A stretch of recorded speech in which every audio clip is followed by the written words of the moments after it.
Ya Rabbi salli ala Muhammad.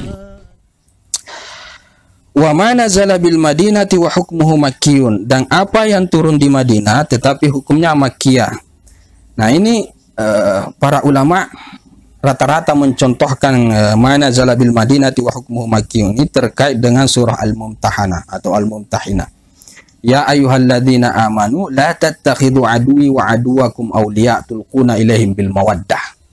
Wahai orang-orang yang beriman, janganlah kalian mengambil musuhku dan musuh kalian sebagai pemimpin, sebagai teman, sebagai kerabat, sebagai mitra yang kalian bergaul dengan mereka, berhubungan dengan mereka, berinteraksi dengan mereka dengan penuh mawaddah, kasih sayang. Jadi ayat ini turun berkenaan dengan kisahnya Hatib ibni Abi Balta'ah. Ini kisah masyhur. Hatib ibni Abi Balta'ah ini, anak-anakku sekalian, dicurigai oleh para sahabat sebagai pengkhianat, kurang lebih seperti itu. Mengapa? Karena malaikat Jibril itu datang kepada Rasul Shallallahu Alaihi Wasallam memberitakan bahwa ada seorang perempuan yang keluar dari Madinah sedang membawa surat dari Hatib ibni Abi Balta'ah untuk para pembesar-pembesar Quraisy yang ada di Makkah. Akhirnya Rasul Shallallahu Alaihi Wasallam pada saat itu menyuruh 3 orang, Baginda Ali karramallahu wajhah, Zubair bin Awam, dan Miqdad bin Aswad radhiyallahu taala anhum.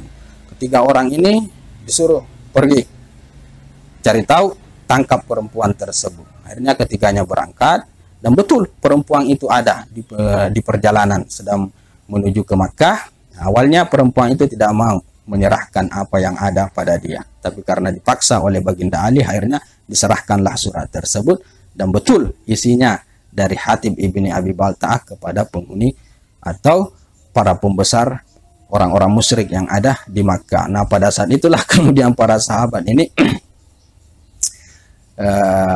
merasa tidak nyaman, ya, menganggap bahwa Hatib ibni Balta'ah ini adalah pengkhianat. Tetapi sebenarnya anak-anakku sekalian, ini perlu juga diluruskan, karena ini riwayat ini diperselisihkan oleh orang-orang, termasuk orang-orang orientalis, ya, yang mengatakan betul bahwa Hatib ibn Balta'ah ini adalah pengkhianat. Tetapi versi kita tidak seperti itu, anak-anakku sekalian.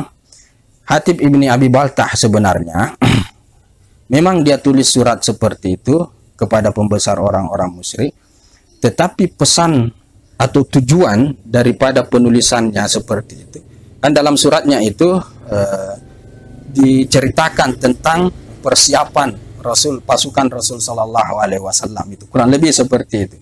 Saya lupa kandungannya. Tapi yang jelasnya pesan atau tujuan daripada Hatib ibni Abi Balta'ah mengirim surat kepada pembesar orang-orang musyrik yang ada di Makkah itu tujuannya agar supaya pembesar-pembesar di sana, orang-orang musyrik itu tidak menganiaya, tidak mengganggu, tidak mengapa-apakan anak-anaknya, keluarganya, kerabatnya, dan hartanya. Karena hartanya banyak di sana di Makkah. Orang-orang musyrik yang ada pada saat itu kemudian beranggapan bahwa Hatib bin Abi Balta'ah ini masih anggotanya, kurang lebih lah seperti itu. Karena ada surat bocorannya. Jadi berarti Hatib bin Abi Balta'ah masih anggota mereka. Dia bukan orang yang beriman. Ya. Akhirnya kemudian itu yang membuat mereka tidak mau mengganggu keluarganya, tidak mau mengganggu anak-anaknya. Jadi itu saja sebenarnya keinginan daripada atau tujuan daripada Hatib bin Abi Balta'ah menulis surat tersebut.